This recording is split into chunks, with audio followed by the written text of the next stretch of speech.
Purihin po ang Panginoon. Naalala ko po si Ella.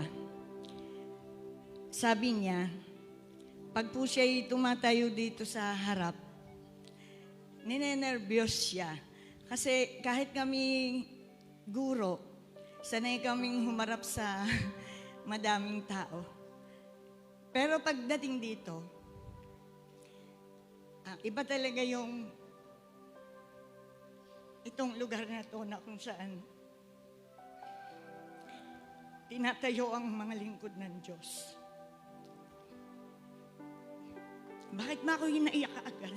Si Ate Leslie kasi, nakikinig ako sa kanya, sabi niya, nag-iisa na naman ako, sabi niya. Sabi ko dun sa upuan ko, Ate Leslie, hindi ka nag-iisa. Kung ano yung naging patotoo mo na ganyan, ay meron din ako na talagang salamat sa Diyos at tayo ay nakakalampas. Talagang hindi sa sarili nating kalakasan. Gusto ko sanang umawit, kaya lang parang sira na yung boses ko dahil naiiyak ako. Yung dati po kasi sa mga bago, dati po akong choir. Nung kabataan ko pa po. At, hindi ko narinig. Tapos hinawakan ko din. Sabi nga, narinig ko kasi kay Ate Sonia nung Friday. Be a better warrior kung ikaw ay prayer warrior. Be a better cleaner kung ikaw ay tigalinis dito sa church. So kung ano man yung ating craft, so yun yung ating pagbubutihin. Kasi parang tingin ko, naalala ko kasi si Kuya Boy. Pero mo yung layo na to, no? Layo nito hanggang doon. Ngayon ko nakita yung layo, parang niya ako masipat doon kasi dati walang tabing yan. Kita niya lahat dyan. Doon lagi ako laging nasa tabi kasi alam niyo naman ang mga guro, hindi talaga nakakasama sa mga pero walang Bible study na hindi ako nakasama ni Brother Botong. Meron man siguro yung mga ilan na may matinding dahilan, pero hindi ako talaga nawawala. Kahit ako'y pagod na pagod. Kaya nakikita niyo ako, natutulog ako dyan sa tabi. Pero naririnig ko sa ibang lalaki ng Diyos o sa mga nagsasalita dito, gising ang aking espiritu, nakikinig. Kaya nga, nakikita ko naman talaga siguro nga, kasi pag sinabi ng lingkod ng Diyos, palakpakan natin ang Panginoon, pumapalakpak sila, pati ako. Kaya sabi ko, totoong nakikinig ang espiritu, hindi pagod lang ang ating katawan. So dapat talaga ay ang ating ihanda natin ang ating katawan, ang ating buong sarili mula ulo hanggang paa kung tayo haharap sa Diyos. Pero dahil nga tayo ay may hanap buhay, so isa yun sa hadlang. Paano ko ba sisimulan ng aking patuto? Nahiya ko kay Ate Leslie, mang-igsi nung kanyang patuto, parang mauubos yung oras ko. Mauubos ko yung oras nyo. Igsian ko na lang kaya. Alam nyo ba, sabi, ano ba ito si Ate Ging? Ang dala-dala ay napakabulok na notebook. Kasi po, mula nung sabihin ni Be, na Ate Ging, magpapatuto ka. Nagdahilan ako sa kanya nung kasi totoo naman. Hindi ko pa nakuha yung full state ko. Di sabi ko sa kanya, next Sunday na lang ako. So ito, hinalungkat ko kasi hindi ko ma-remember kung kailan kami nag-umpisa dito sa ministeryo na ito. Bigla ko itong nakita sa tambak. Ako ka talaga, hindi ko masabing hoarder ba ako. Hindi naman ako hoarder. Pero ang tinatago ko yung may mga halaga. Lalo na't ito'y patungkol sa Panginoon, sa paglilingkuran natin sa Diyos. Kung kaya itong kita nyo, brown na bulok na to, wala nang ang balat. Ito ang kauna-unahang notebook na ginamit ko sa pakikinig sa lalaki ng Diyos, sa kanyang mga pagtuturo dito, maging kay Sister Oclet. Kaya halo-halo ito. Bakit naman iisa, Sister Ging, yung notebook mo sa tagal ba naman ng panahon? Nakita ko kasi, wala akong salamin, ito pala, wait lang han, matanda na, 61 na po ako. Si Sister Rebecca, narinig ko nung linggo, ayaw niya sabihin edad niya. Ako, 61 na po. Kaya magsasalamin ako. So, dito nakita ko, September 16, 1992. So, ito pala yung taon na kung saan kami ay dito nakasama. Pero, hindi po ito yung taon na una kong nakilala ang Panginoon. Bihira ang nakakakilala sa mga bago sa akin. Ako nga po pala si Sister Ging, asawa ni Brother Botong. Ako po ay tubong Quezon. Umpisahan ko muna ng konti kung paano ako naging bata at paano ako lumaki. Konti lang. Tapos dito ako mag-focus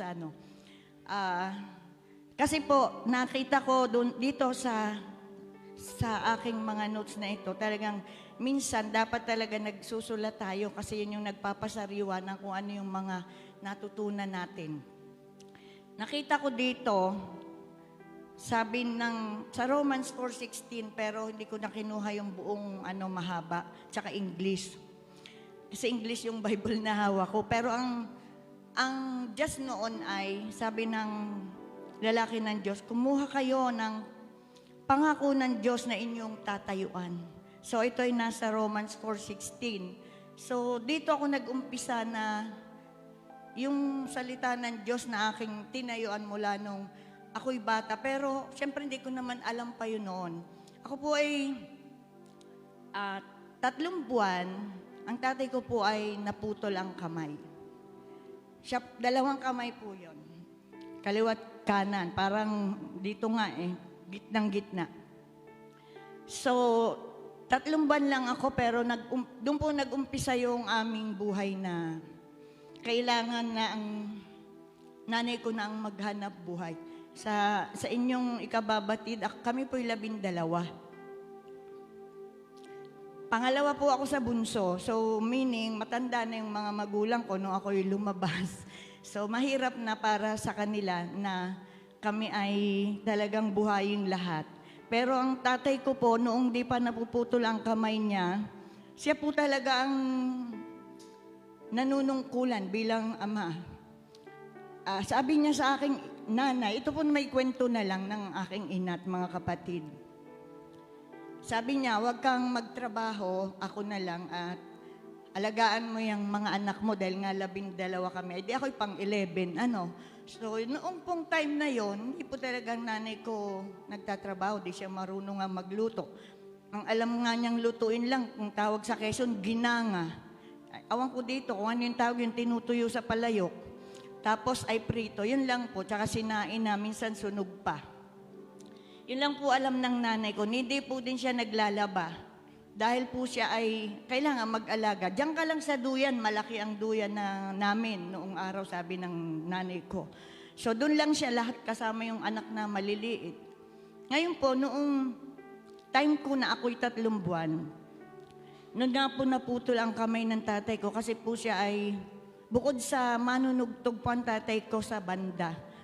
Ano bang tawag nung araw doon? Di yata banda. Yung gaya nung dumalakad dyan pag may mga prosesyon. Ang hawak ng tatay ko yung mapakalaking parang malaking ganyon. Bigat. Kasi ang tatay ko ay 6'1". Ay di, yun ang dala niya, napakabigat. So, kumikita siya kung saan-saan siya napupunta. Bukod doon, siya po ay nangingisda. Maganda ang kita nung araw nung... Ngayon po, siya po ang tirador ng dinamita. So, hindi maganda, po? Siya po ang naghahagis ng dinamita na yon. Ngayon po, may nagpaturo sa kanya na hindi siguro kasing lakas ng loob ng tatay ko. Itinuro niya na sa ganitong segundo, kailangan na ihagis mo na to. It so happen na hindi kinaya nagpapaturo sa kanya, binalik pa sa tatay ko. So a matter of second, doon na pumutok yung sa malapit sa kanila. Naihagis pa ng tatay ko, pero yung distansya hindi nila nakuha. So ang tatay ko po ay kung ibabalik ko ang panahon at nakita ko yung katawan niya nung ako'y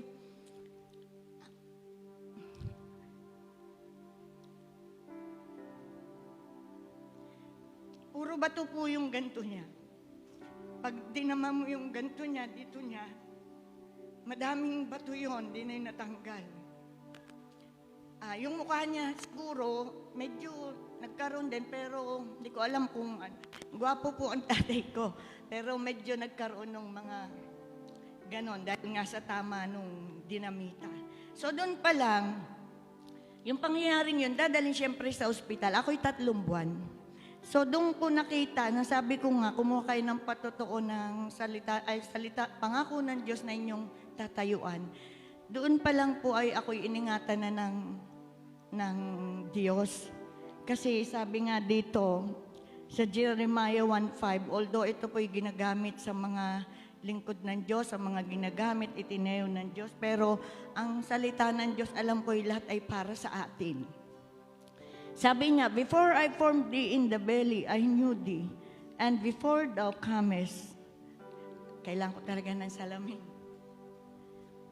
And before thou comest forth out of the womb, I sanctified thee, and I ordained thee a prophet unto the nation. So dito kinuha yung kilala tayo ng Diyos, nasa tiyan pa lang tayo ng ating magulang.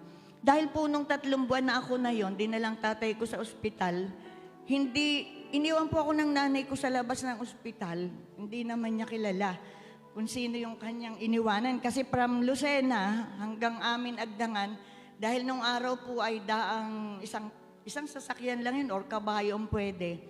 Kaya a matter of 3 or 4 hours po ang biyahe. E di, dala po ako ng nanay ko, iniwan ako doon.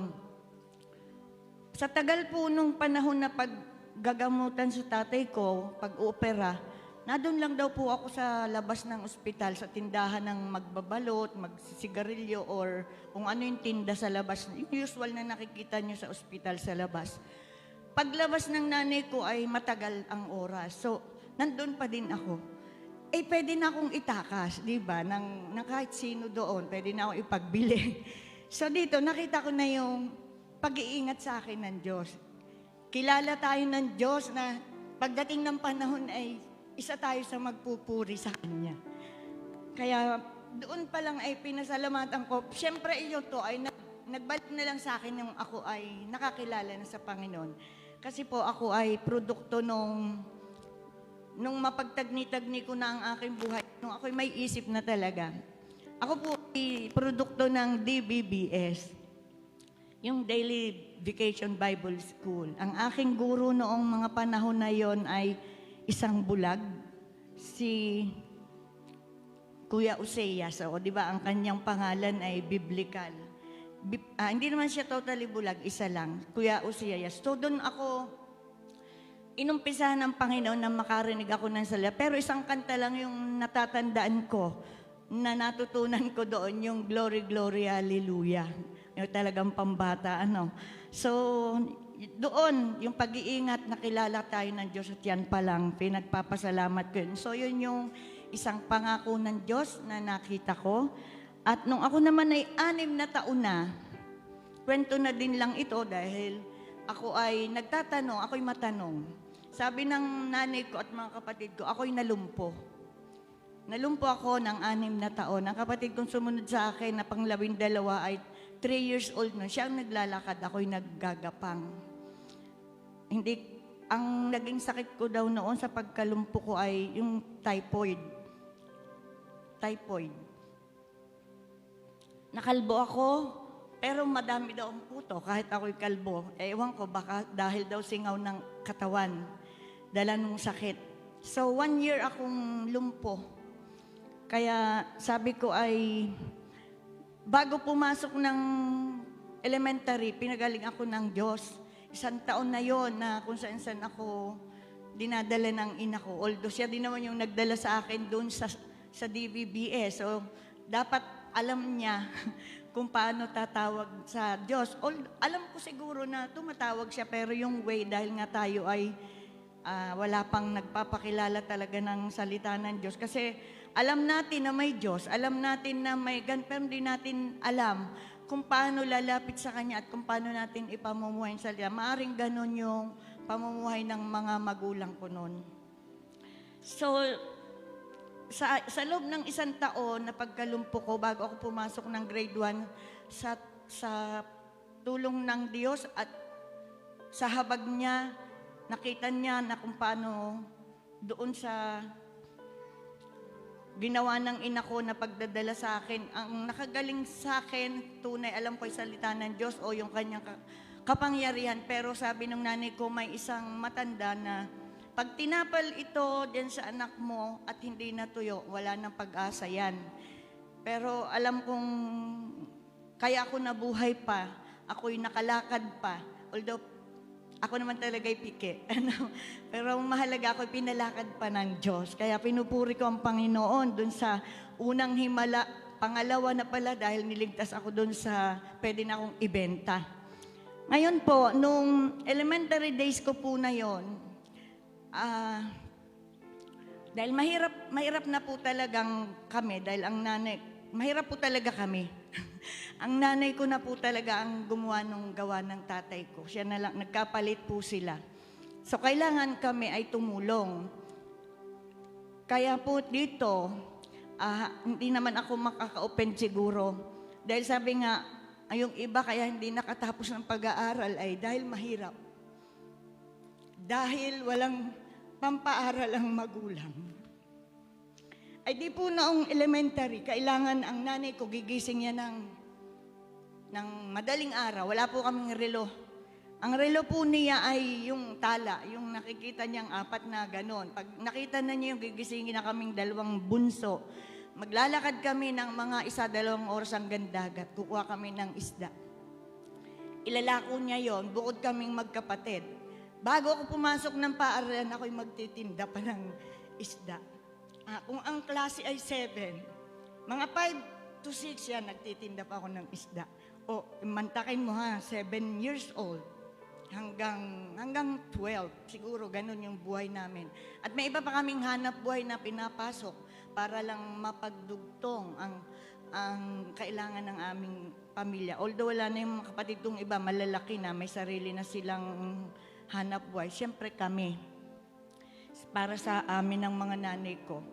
And then, kapag ka po yung Sabado-Linggo, yun po ay Lunes hanggang Biyernes. Kapag po Sabado-Linggo, yung tatay ko po naman ang mag-aaya sa akin.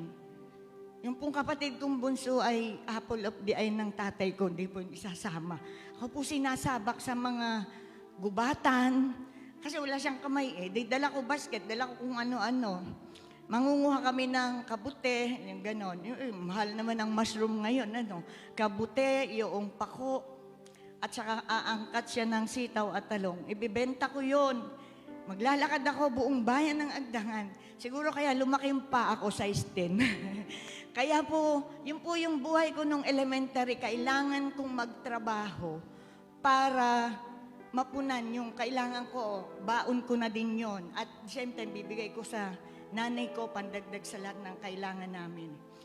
Alam ko nagbibigay din yung mga kapatid ko, pero kami lang ay aapat na sa bahay, yung sunod-sunod na magkakapatid, 4. Kuya ko, ako, ate ko, kuya ko, ako at yung bunso kong kapatid. Ayun po. So, yun po yung hirap ko nung elementary. Hindi ko na dadamihan, pero mahirap po para lang ako makapag-aral. Pero, mahirap po kami. Ako po'y ganun ang pag-aaral ko, kailang magtrabaho. Hindi po ako pinagkulang ng Diyos sa kaalaman. Ako po ay nabibigyan ng parangal, ng karangalan. Isa po ako sa mga... Nung araw po kasi, ano bang tawag doon? First and hanggang 3rd honor na. Wala yung gaya ngayon, napakadaming may honor. With honors, with highest honors. Napakadami. Teacher ako, kaya alam ko na parang magkakaiba kasi ng criteria, pero noon isa lang ang kinukunan, section 1 lang. At first hanggang 3rd honor. At isa po ako doon. Hindi naman po ako nagiging boastful, kundi pinupuri ko po yung Panginoon na although mahirap po kami at hirap po akong makapag-aral. Wala ako kahit ano. Ang akin ng Girl Scout noon, hiram lang eh. may takpal pa dito sa likod. Yung nasira na kasi yun eh. Ginawan lang ng nanay ko ng paraan para buo siya. Kasi kailangan kong gumanap ng tungkulin bilang mag-aaral. Kailangan akong sumama sa mga ganon. So, ganon po. Basta mahirap kami. Nung pong high school, 12 ako, natapos ako ng grade 6. Ang ate ko pong isa, yung sa 4 kami, umalis po ito nung ako'y nag-aaral pa. Hindi ko naman alam kung saan siya nagpunta. Luminaw na lang po sa akin nung ako po kinukuha niya. 12 years old po ako noon, pagka-graduate ko ng grade 6. At di magiging 30 na ako. Ang sabi ng nanay ko, sumama ka kay ganon. Hindi ko kilala po yung pasasamasan. Ganon po kasi sa probinsya nun, kukunin ka ng mga kakilala na nasa Maynila, ipapasabay, ganon. Ngayon, ang pinapasabay, mga order sa anuhan eh. Nung araw, pasabay tao. Hindi ko naman po kilala yon. At saka nung araw po, walang sasakyan kundi tren. Sumakay ako ng tren. Ay, gusto ko kasi gusto kong makaalis sa hirap. Kasi hirap talaga kami. Wala kami kahit ano. Pagsakay ko ng tren, sa pangako ng ate ko, sa nanay ko, na sabi niya, papag-aralin daw ako. Gusto ko talaga mag-aral. Aral ang gusto ko noon. Hindi gaya nung iba kong kapatid, trabaho agad ang hanap niya. Kasi siyempre wala pong high school sa amin. Isa lang, noong panahon na ng kapatid kong bunso. Private pa. Pero nung time ko wala. So kailangan ko talagang umalis ng aming lugar. At kung nagkaroon man ng private high school doon na isa lang po sa pamilya ko ang pwedeng mag-aral na yung sa bunso na. Yung bunso na lang ang pwede. Ako, nag-giveaway na ako. Libre, kasi medyo kamag-anak ng nanay ko yung nagtayo. Ako hindi na pwede. Kasi wala pala akong pampanyo. Kasi sabi ng nanay ko, paaralin daw ako ng ate ko. Sa buong akala ko, ang ate ko ang trabaho niya ay iba. Ngayon, pagdating ko, sumakay ako ng tren, 12 years old. Pagbaba ko ng tren, 13 na ako. Kasi birthday ko nung sumakay ako ng tren. April 10, sumakay ako ng tren. 12. Pagbaba ko ng tren, April 12, 30 na ako. Kaya sabi ko, tingnan mo nga naman ang bilis ng passing ng buhay ko. Nasa Maynila na ako noon. Dinala ko nung kakilala ng ate ko na hindi ko naman kilala. Doon pangatlo na pwede nang uli akong mawala sa Maynila. First time kong pagtungtong ng Maynila. Pwede na akong mawala. Pwede na akong daling kung saan nung pinagbilinan na hindi ko nga kilala. Sa madaling sabi, karating ako ng Mandaluyong. Sa labas buhay, hindi sa loob. Ngayon po, bebe, pwede ba humingi ng tissue? Alin? Nandito. Naiyak kasi ako. Ay, hindi pala. Tumutulo lang. Thank you. Pagdating ko sa Mandaluyong, nagkita kami ng ate ko. Nakatira ako doon ng mahigit 1 buwan.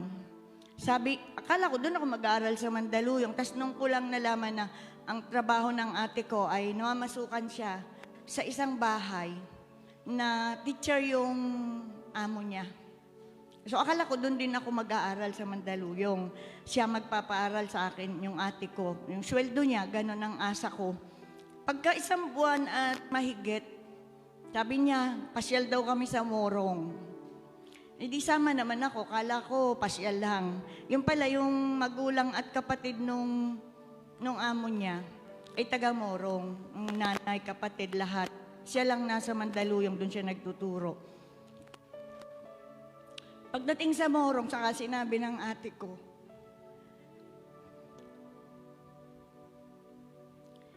doon na ako.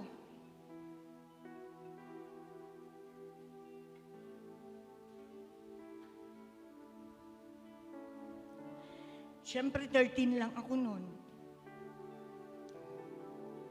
Ikaw man, kung napakabata mo, hindi ko alam kung sino sa inyo yung ganun. Sabi ni Ate Leslie, parang ako lang yung nakaranas ng ganun yung sa aming bahay. Kaya ang tanong ko naman, hindi ko alam kung ako lang din yon yung umalis ng lugar sa piling ng magulang kapatid na ganung edad. Hindi parang malungkot ako, naiiyak ako. Siyempre, yung unang akala ko doon ako mag-aaral, kasama siya. Hindi pala. So, naihanap niya ako ng titirahan ko na doon ako mag-aaral.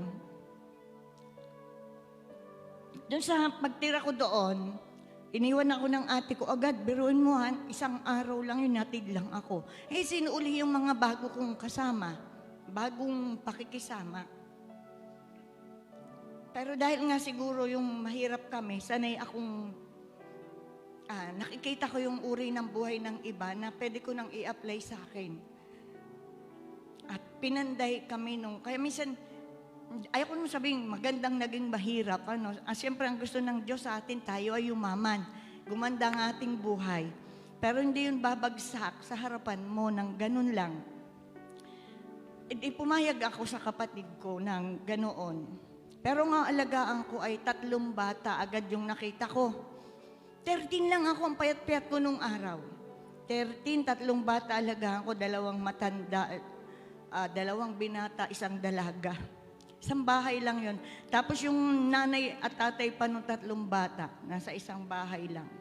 Nung una ako lang, lahat akin.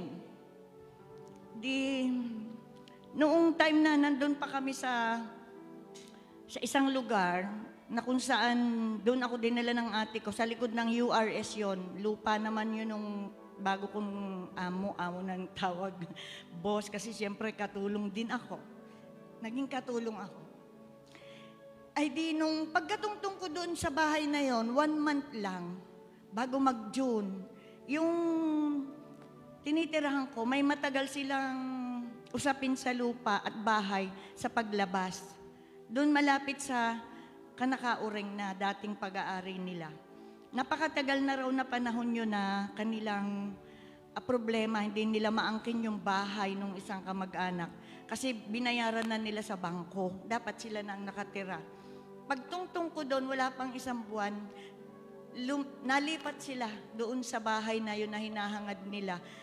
Kumbaga, hindi ko mas inangkin na, sa ngayon ko lang naisip, dahil nga tayo ay lahat ng ating hawakan ng ating mga kamay, hakbangan ng ating paa, pag idinlangin natin sa Panginoon, ay pagpapalain. Pero iyon, hindi ko naman yun dinalangin, pero yung ating pagkakilala sa atin ng Diyos, tayo pagpapala na rin sa iba. Biglang nakuha nila yung pagmamayari doon sa bahay na yon. At doon ako natira. Kasi doon sa una kong tinirahan, kaya parang ang lungkot ko. Yung pinagmulan ko ng bahay ay ganon. Yung pinuntahan ko pa ganon, na parang squatter din yung tinirahan ko. Ultimong CR, di ko magamit, buti pa nga sa Quezon. Sa probinsya, pwede kang pumunta kahit saang niyugan lang doon, pwede na. Doon, although may ganon, pero hindi ko kayang So sabi ko, 1 buwan kong tiniis yun. So napunta ako ngayon doon sa bahay na yon na kanilang inaasam. Maganda. So maganda na yung inihanda ng Panginoon sa akin na bahay. Pero, yung pagtira ko sa kanila, ang sabi ko, wag nyo na po akong swelduhan. Paaralin nyo lang po ako. Kaya wala po akong sweldong tinanggap mula 1st year hanggang 4th year ko, wala. Basta kung anong kailangan ko sa high school, babayaran nila. Pero minsan pa nga, wala. Kaya ako ilalapit pa sa ate ko sa Mandaluyong. Doon ako iingi sa kanya. So, nakatulong ko din yung ate ko. O, biruin mo yun, para lang ako'y makatapos. Trabaho ko, alam niyo ba ang pag-aaral ko? Kalong ko yung mga anak nila na inaalagaan ko.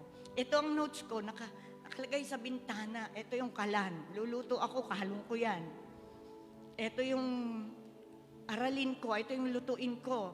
Nakaganyan yung ko. Ganon, kalong, luto, tas naaral ko yung ko. Papasalamat ako sa Panginoon, lagi niyang binibigay sa akin yung tamang oras na ang pasok ko ay late afternoon. Yun ang pinili ko. Biglang nagkaroon ng late afternoon. Wala naman nung araw noon. Kundi umaga lang hanggang hapon. Biglang ginawa ang URS, naging RTPI yata yun. So, kailangan naming mag-late afternoon. So, nakakagawa muna ako sa bahay bago ko pumasok. O mantakin nyo, mula paglabas hanggang URS, lakad ko lang yan. Kasi wala akong baon. Sinong pumapasok sa inyo dito nang walang baon? Ako lang ba? So, sana yung nakakarinig ay pumasok kahit walang baon or kahit kulang. Basta meron. Ako talaga wala.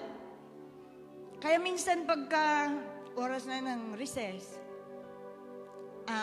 hindi ako sumasama sa mga kaklase ko. Pero dahil yung may kaibigan akong isa taga Teresa, napakagaling niya sa math. Kaklase ko siya mula una hanggang huli. Pakagaling niya sa math, pero hindi na siya magaling sa ibang subject. Sa akin na siya mangungopia nung 7. Ako sa math lang mangungopia sa kanya. So dahil doon sa 7 yun siyempre, ililibre niya ako. So nakakalibre ako ng merienda o ng recess nung high school. At nung high school kami na yun, yung palang ma-pass forward. Yung biyanan ko pala ay mayroong isang hawak na kantin doon sa URS, isang room, isang malaking ganyan. Siya ang nagmamanage kanya lahat yon. At tapos ay, nung unang, doon ko nakita sila, pero hindi ko pa sila siyempre kilala. Pag nakikita kong madaming urungin yung, yung kanilang lababo, sa likuran ng HE, inuurungan ko yun. Inuurungan ko siya. Nakikita nila. Kaya pagka yung bibigyan ako ng pagkain, pero hindi ko kinukuha. Ayoko, basta inuurungan ko lang siya kasi nilibre na naman ako nung kaibigan ko.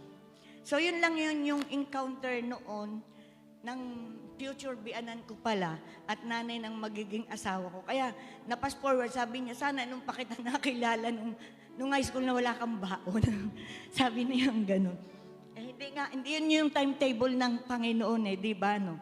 O di pass forward, nakatapos po ako ng high school sa ganoong paraan, walang baon. At ako po ay nasa experimental class. Noong high school po ako. Pero siyempre, hindi ko na kinaya siguro yung napakaano ng competition. Siyempre, mayayaman ang makaklase kong hindi ko kayang sundan, lalo na sa performance ng iba-ibang project. Siyempre, naging teacher ako ngayon. Siguro, yun yung kulang ko noon. Nakita ko ngayon. Doon ako nagkulang. So, although nasa experimental class ako, hindi ako nagkaroon ng karangalan nung high school. Siguro dahil mas hirap ako. Kasi nung elementary, katulong ko pa ang magulang ko So ngayon, natapos ako ng high school. Yung amo ko na may alaga akong 3 bata, buntis siya noon, manganganak. Umaasa ako na ako'y magka-college. Kinausap ako, sabi niya, huwag ka na munang mag-aral ngayong first sem, sabing ganun sa akin. Alagaan mo na muna itong iaanak ko, sabi niyang ganun, pang-4 niyang anak. Siyempre, wala naman akong magagawa. Basta nakapokus ako, gusto kong mag-aral. Tapos na ako ng high school. 16. Di ngayon, pagdating nung second sem, siya kasi ay kulang na lang ng 1 sem para maging teacher din. Kaya pinauna siya nung magulang niya, pinatapos. O di ako na, second sem. Tinutuon naman nila, napag-aral ako ng second sem. Pero pagdating nung matapos yung second sem, ayan na naman ang another problem. Sabi niya, hindi na raw ako mapag-aaral. Ewan ko, hindi ko na nakuha yung dahilan kung bakit. So, sa madaling sabi, umuwi ako ng Quezon. At mula nung umalis ako, na 12 years old ako, noon lang uli ako nakabalik sa amin. Ilang taon yun? 4, kulang 5. Parang abroad dan Samantalang Quezon at Morong lang, hindi nila ako pinapayagang umuwi. Tsaka isa pa, wala namang pera. Hindi ako makauwi kahit gusto ko. So, nung umuwi ako, nanariwa yung pananabi ko sa magulang at kapatid. Pero salamat sa nanay ko na may determinasyon din siya na, gusto mo ba ganyan na lang ikaw habang buhay? Natapos ka lang ng high school, sabing ganun sa'yo. Di ba gusto mo mag-aral ka? Kaya minsan maganda yung nakakarinig tayo ng saway ng ating mga magulang. At kung ito'y saway ng ating mga magulang, yung saway ng ating mga nanunungkulan sa atin dito sa ministeryo ay kailangan din natin. So, although masakit sa loob ko, pinagtatabuhin ako ng nanay ko, siya pa talaga ang pumara ng bus. Siya talaga pa. Pagdating naman sa may bandang Padre Burgos, nasira yung bus. Ay di tuwan-tuwa pa ako, nasira yung bus. Balik ako uli ng bahay namin. Yung nanay ko pinagmumura ako. Sabi, ako daw yung talagang umuwi. Hindi naman niya, siyempre, hindi naman niya alam na nasira yung bus. Balik ako. Pangalawang pagmumura ng nanay ko, para lang ako'y umalis. At talagang siya pa uli ang humanap ng masasakyan ko. O di, walang magawa. Balik ako. Ngayon, nung pong pagpunta ko po naman ng pagbalik ko, ang magpapaaral na po sa akin ay yung kapatid nung amo ko, nauna, dalaga siya. Sabi niya, sige bumalik ka dito at ako naman ang magpapaaral sa'yo. Di ba salin-salin, salin-salin. Pero tiniis ko yun. Kasi gusto kong matapos. Nung siya nang nagpapaaral sa akin, nakatapos po ako ng hanggang 3rd year and a half lamang. Laging may balakid, na-pass forward ko na ako'y nakatapos ng college. Pero bago po ako napunta uli sa kanila, yung pag-uwi ko nga po sa Quezon, ako po ay nagtrabaho muna sa Lucena, sales lady. Pinasok po ako ng ate ko nung ako'y umuwi, nung pagka-graduate ko ng high school. Pero naka first year college na ako noon, 1 sem. Sabi nung ate ko, kaysa naka-ano ka dyan sa Agdangan, sa atin, alika dito sa Lucena, pinasok niya ako sales lady. Parang June hanggang December lang din ako doon kasi hindi yun ang gusto ko. Basta gusto ko yung mag-aral. Eh di, sinasabi ko yun sa kapatid kong nasa Lucena. Kaya ang ginawa niya, yung hipag niya nasa Quezon City. Ano yon? Pentecostal. Oneness sila. Sabi niya, sige papakaong kita kay Ate Ling mo at sumama ka sa kanya, ipapasok ka niya sa trabaho, sabing ganon. Sumama ako. Kasi nga, ngayon pa ba ako aayaw? Ay malaki na nga ako. Natira na nga ako ng matagal sa ibang tao. Pagdating ko, doon ako natira naman sa Quezon City, sa San Francisco del Monte. O pang ilang ko na yung lugar. Sa edad kong, 70 na siguro ako noon. Ang naging amo ko naman doon, yun nga, Pentecostal siya. Mayroon siyang bakery tsaka isang grocery store, mini grocery. Doon, pinagtiwalaan niya ako ng hawakan yung kanyang negosyo. Ako pa yung lahat nagtatabi ng pera niya. Nakita ko talaga ang dami niyang pera. Na yung tabihan niya parang ganito kalaki. Ganyan din ang salansan. Kapag magbebenta, nung una hindi ako ang pinahahawak niya noon. Basta tao lang ako sa tindahan niya. Mga ilang linggo, buwan, sabi niya, o ikaw dalhin mo itong pera doon sa ganun. Nung ko nakita, napakadaming pera. Di ba sa isang walang pera, sa isang hindi nakakahawak ng pera, di ba matutukso kang kumuha? Hindi naman niya mapapansin yun. Pero never kong ginawa. Siguro bilang niya pati yun kasi paulit-ulit na siyang nagpapadala sa akin ng pera doon. Matagal ako sa kanya, halos 1 taon. Basta ang sabi ko sa kanya, wag niyo din po akong sweldohan. Ako po yung mag-aaral after 1 year. Kasi ang bala ko na lang kunin noon ay secretarial kasi nung araw uso ang secretarial para mapasok ka kaagad. Ngayon, ang una kong kinuha nun sa Morong ay liberal arts kasi alam niyo po, ang gusto ko talaga nung araw, doktor. Ay, hindi kaya. Hindi ako naging doktor. Kaya liberal arts yun. At wala namang URS noon. Ngayon, pag magdo-doktor ka, punta kayo ng URS, libre, may medicine na doon. Halos konti lang babayaran yun. Napakapalad ng mga tao ngayon. Kaya liberal arts kinuha ko. So, secretarial kinuha ko. So, after 1 year, pinayagan niya akong umalis na sa tindahan niya. Pero nung habang nadoon po ako, nakakarinig na po ako ng salita ng Diyos ulit. Mula nung ako'y bata, doon sa DBBS, ang naulit kong pakinig ng salita ng Diyos ay dito sa tinirahan ko sa San Francisco, although sila ay Pentecostal, yung oneness na tinatawag.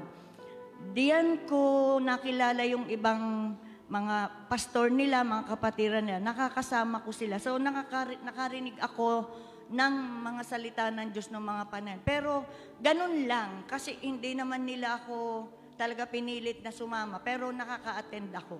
May inatenan ako sa Makati, tsaka sa Marikina. Doon nila ako dinadala pag uma-attend. Wala ka namang magagawa, di ba, dahil sila'y amo mo. Kailangan kang sumama sa kanila. At hindi naman masama yung salita ng Diyos. Nung pong nag-aral na po ako, binigay po niya sa akin lahat yung sweldo ko. Pero hawak po noong hipag ng kapatid ko. Para siyempre, bata pa rin naman ako noon. Dumating yung time na nawala siya.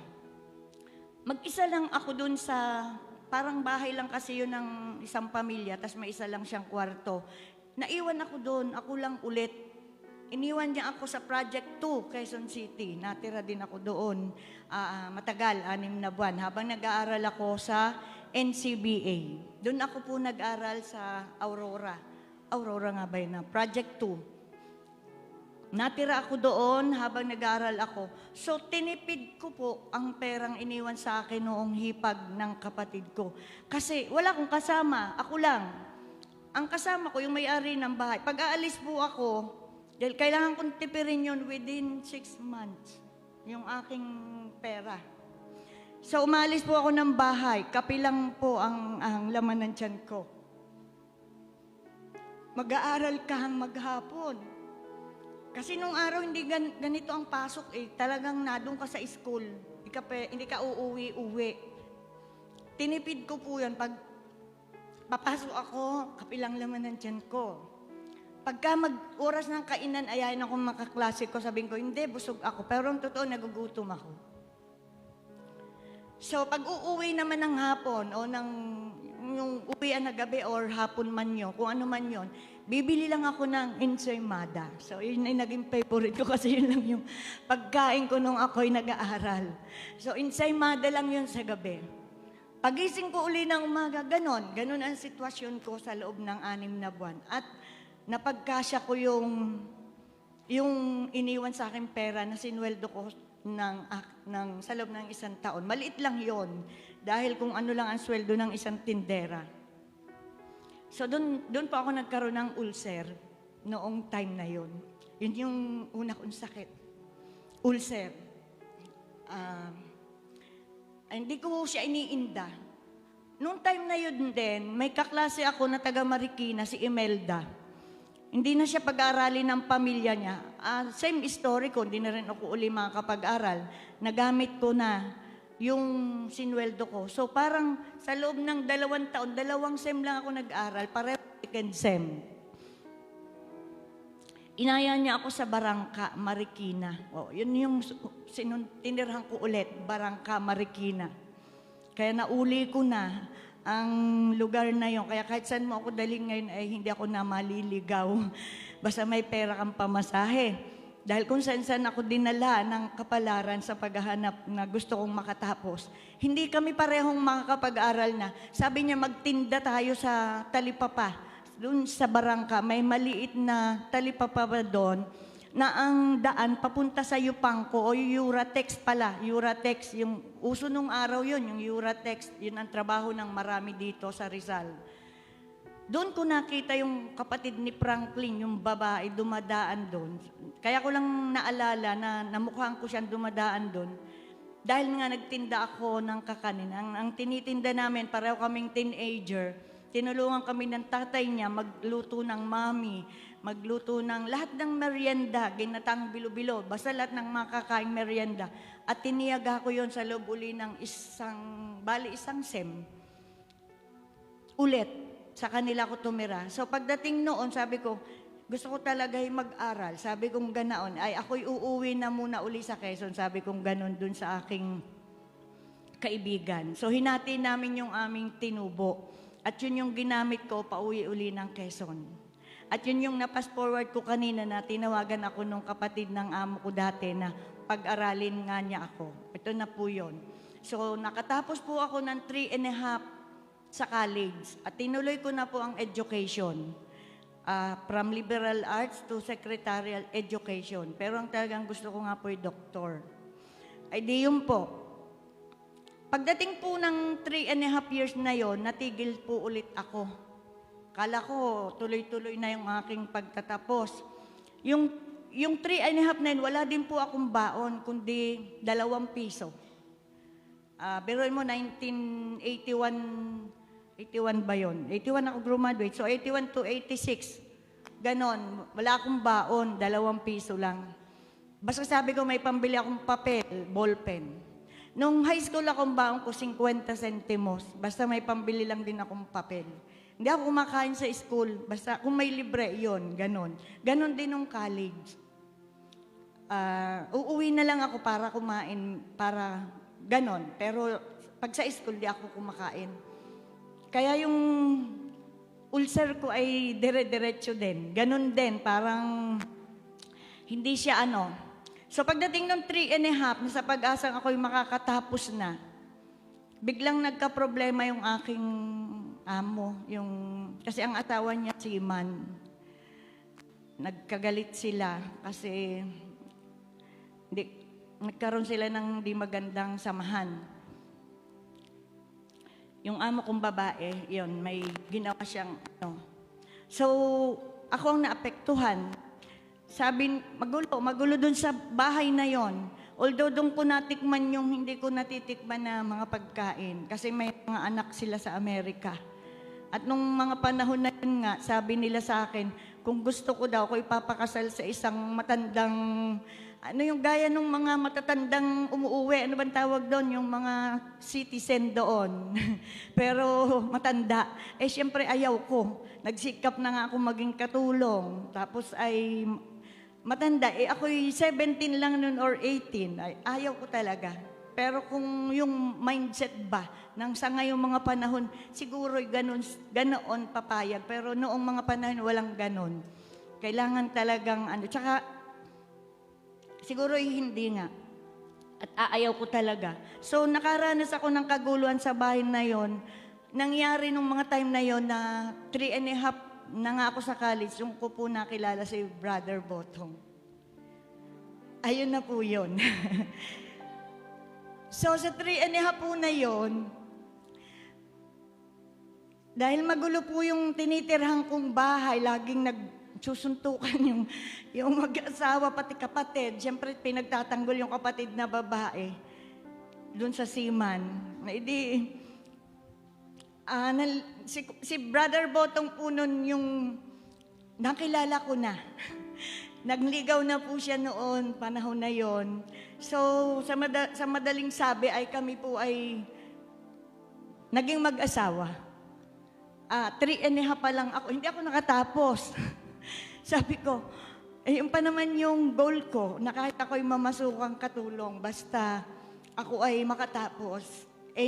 Nag-asawa ko. Para kasing nasa magulo na ako nung panahon na yon.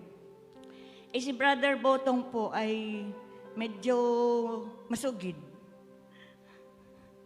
Parang nasa kanya yung, I will not take no for an answer. Parang ganun. Ay di sige po, naging mag-asawa po kami. Hindi po ako natigil ng pag-aaral kasi kinuwento ko sa kanya yung ganun gusto ko. So ang una po nagmatrikula sa akin no, para matapos yung, kasi ongoing po yung 3.5 years ko ng college eh. February po yung kami nagtanan, tapos ay kinasal po kami ng April. So tuloy po yung pasok ko. Hindi po ako pinatigil nung biyenan ko. Minatrikula po niya ako ng summer, kaya dire-diretso din po. Kala ko matitigil ako. Tapos po noon, si Brother Botong po ay talaga pong easy-go-lucky po yan. Yan po ay hiningi ko yung kanyang pagpayag para sabihin yun. Binasabihin mo, sabi niyang ganun sa akin. Ano siya, siyempre masarap buhay niya eh. may mahihingan siya noon, kumpleto sila, di ba nabanggit ko nga kanina. merong kainan ng biyanan kong isa sa URS. At doon sila nakakakuha ng kanilang tas ang biyanan ko noon nasa Saudi. Yung bayaw ko si Ernie nasa Saudi din, teacher si ate. So siya lang yung nag-aaral nung time na yun. Siya yung, basta siya. At alam niyo po ba, sa nadanas ko ng hirap na yon, hindi ko akalain na si Brother Botong ay napaka-bisyo pala. Hindi ko siya masyadong nakilala kasi siyempre, di ba sabi nga, hindi mo makikilala ang isang tao unless nakasama mo na yan ng matagal. At parang ilagay natin sa ating pakikipag-aralan sa Panginoon, unless nag-aaral ka, nakikinig ka at sinasagawa mo ang salita ng Diyos, walang resulta, di po ba? So, ganon. Kinasal kami 1985. 5 years po siyang ganon sa amin. Yung buhay niya ganon, sabong. Lahat po ng bisyo na sa kanya, ang wala lang po, babae. Promise po, babae lang ang wala sa kanya. Lahat po pati gagamba. Yan po ay magsusugal po yan ng umaga. Ang uwi na po niyan ay bukas ng umaga. Ano po yun, madyong. Kasi siguro doon niya nakuha yung sakit niya sa bato. Si bawal tumayo, madadaya ng kalaban. Pagka naman gagamba ang kanyang sugal, doon po sa may ilog sa Wawa, huhulihin po sila, bawal po kasi ang sugal. Yan po itatawid lang, tatalon sila sa ilog na yun na napakalalim nun at lapad. Alam niyo yung mga kapatiran nating natira sa Wawa. Tatalon po yan doon. Hindi na siya mahuhuli. Sa kabilang bahagi na siya uuwi ng bahay. At kapag po sa sabong yan, doon po niya nakilala si Tuntoy. At talagang sila ay doon naninirahan. Talagang yun ang eskwelahan nila. Tinis ko po yun, 5 years. Lahat ng sugal nasa kanya. Inom. Ang sigarilyo po niyan, 4 na kaha maghapon. Si Botong po. At pag po yan ay nag-inom, napakaburubong po niyan, talaga pong siga po siya. At yan po uupo dun sa may porch ng biyanan ko. Pag may dadaang tricycle, babatuhin po niya ng bote ng beer nung iniinom niya, kahit ano pa man yun. Babato niya dun sa dadaan, lalo't maingay. Ganun po siya. At kapag ka po yan ay nasa sabungan, lagi po yung magdadahilan na nasabit. Ganon po yung tinis ko sa kanya nung sa sugal niya. Nasabit, ang iritad, alam niyo naman magsusugal. Ako diyan yung mga nagsusugal dito, mga nagsasabong. Pero po sasabihin po niya, nasabit, ay di ang biyanan ko magpapadala ng pera sa sabungan. Dahil nasabit. Pero hindi naman pala, ipupusta lang ng bago hanggang maubos. Ganon po ang buhay namin sa loob ng 5 taon. Paubos, palabas. Pero ako po ay nakagraduate na po ako noon. Pagka-graduate ko po, nung pong nagsusugal na si Botong na yon, hindi naman po na niya ginagawang sa inuman na dinadala yung pinanalunan niya. Natuto po siya mula nung ako'y maging asawa niya, ibigay sa akin yung napanalunan niya. At iniipon ko po yun po yung pinangmamatrikula ko. Kasi pinag-eskwela po ako ni Brother Botong ng 1 SEM para matapos ko yung another half para maging 4th year ako college. Si Brother Botong po ang nagmatrikula sa akin. At nung matapos po ako noon, BSA po ako, iisa po ang high school noon sa Morong. Kaya hindi po ako mapasok din kahit ako po'y pasado agad. Pagkatapos ko nag-take ako, pumasa agad po ako. Hindi po ako nakapagturo 4 na taon. Dahil pangalawa po, si Botong po nun ay may sakit na. Kaya wala pong mag-alaga ng anak ko, iisa pa yon. 4 na taon ko pong inalagaan kahit po ako'y graduate na at ako'y pasado na, wala akong mapasukan. Pinag-aral po ako ni Brother Botong ng LM. Doon galing sa sabungan, yung kanyang pinang-aral sa akin.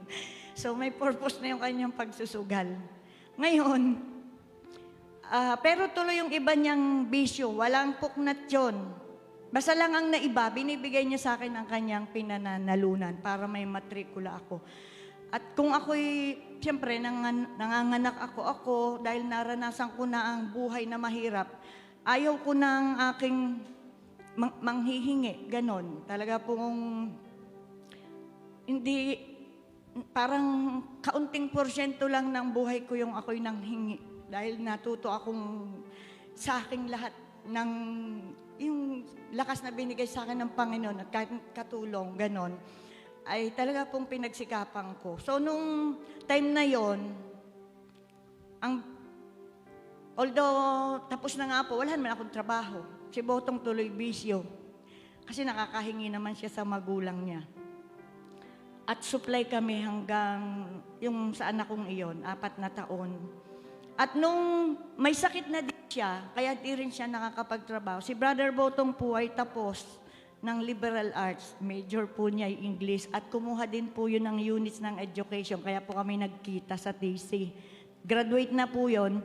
Kaya lang pala siya nakapag-aral ay para lang kami magkita. Kasi tapos na naman siya noon pa eh. 2 taon ang ahead niya sa akin. So, yun po. Pagkatas po nung 4 na taon na yon, sabi ni Botong, bakit daw hindi na niya nakikita si Tuntoy sa sabungan?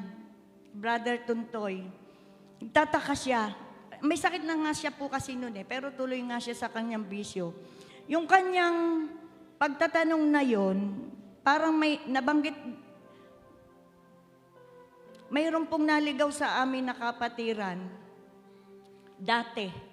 Doon sa isa naming unang church. Kasi po hindi po kami anak sa Maranatha. Pero dito kami tinuruan at pinalago ng Diyos. Nung pong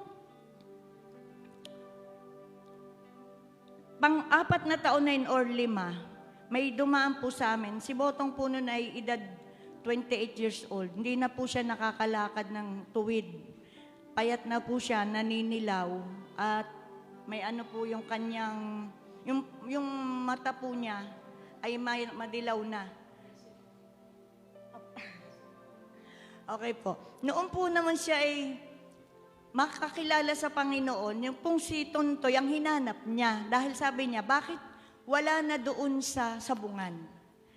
So may naligaw na kapatiran na dumating doon sa aming bahay. Tapos nalaman na may sakit nga siya. So idinalangin siya. Right after that moment po, tinanggap po niya ang Panginoon. Yung kanya pong lahat ng naging bisyo, lahat ng gawa ng kaway sa kanyang buhay, hindi iniwan po niya, naiwan po agad niya iyon. Pinaalis siya ng Panginoon sa ganung sadlak, sa ganung gawa ng kaway sa kanyang buhay. At nung pumunta po siya sa Wawa, hindi po siya inaya doon. Talaga pong nagpunta siya sa Wawa. At doon niya nakita na nga si Tuntoy. Kaya pala sabi niya, nawawala si Tuntoy sa sabungan. Doon na po kami nagsimulang umattend sa Maranatha. Hindi doon sa fellowship sa, saan ba to? Sa Wawa. Yung pong sinasabi ni Sister Oklet na 7 ikot sa Morong, 5 po doon ang aming nasamahan o naatinan na mag-asawa. Kasama ko ang aking mga anak. Nagsimula sa 2 taon yung bunso ko. So, yung 5 iyon, kung alin yung binabanggit doon ni Sister Oklet nung tinuturo niya yun, ang di lamang po namin na atinan doon na mag-asawa, yung pong sa paglabas at saka sa sanggil mo. At doon ko po narinig din ng pangatlong rinig sa salita ng Diyos, yung pong sa paglabas. Hindi ko alam kung bakit ano sila doon, yung sa dating disco house.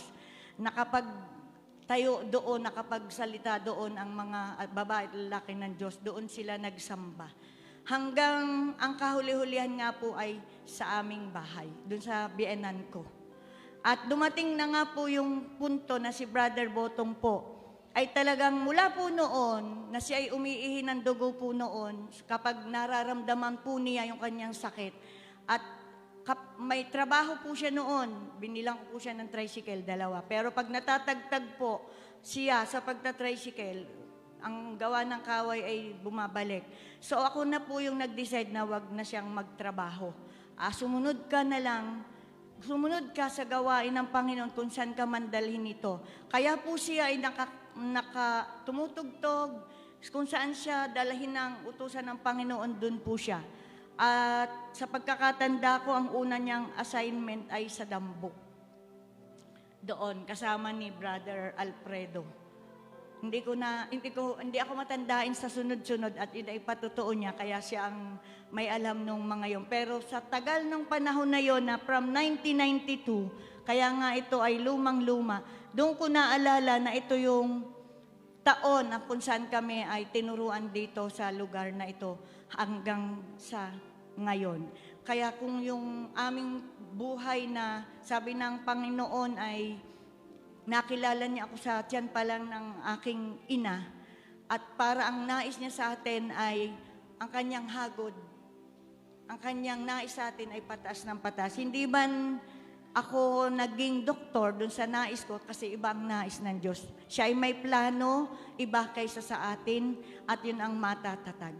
Kaya nga itong salitang ito na siyang naipamuhay ko nung ako'y nagtuturo na, ito lang ang aking tinandaan, itong Philippians 4:8 at ito ang iiwan kong salita sa inyo. Sabi dito, pinamuhay ko ito bilang isang guro. Finally, brethren, whatsoever things are true, are honest, are just, are pure, are lovely, are of good report, if there be any virtue and if there be any praise, think on these things. Ito po yung salita ng Diyos na pinanghawakan ko upang ako'y makapamuhay ng ayon sa kanyang kalooban. Dahil sabi niya, kumuha tayo ng pangako ng Diyos na ating panghahawakan. Pinupuri ko po ang Panginoon sa oras na ito. Binabalik ko po sa Kanya ang hanggang pasasalamat. Did you ever talk to God about, tell Him that you need a friend to love, pray in Jesus' name, believing that God answers prayer? How have you told Him all your cares and woes, every tiny little fear? He knows, you can know He'll always hear, and He will answer prayer. You can whisper in a crowd to Him, you can cry when you're alone to Him. You don't have to pray out loud to Him. He knows your thought. In the highest mountain peak, He's there. In the middle by the stream, He's there. Anywhere on earth you go, He's been there from the start. You can whisper in a crowd to Him. You can cry when you're alone to Him. You don't have pray out loud to Him. He knows your thought. In the highest mountain peak, He's there. In the middle by the stream, He's there. Anywhere on earth you go, He's been there from the start. Salamat po sa Panginoon. Yung dalawang linya po na yon, yun po yung sinusundan ko. Anywhere on earth you go, He's been there from the start.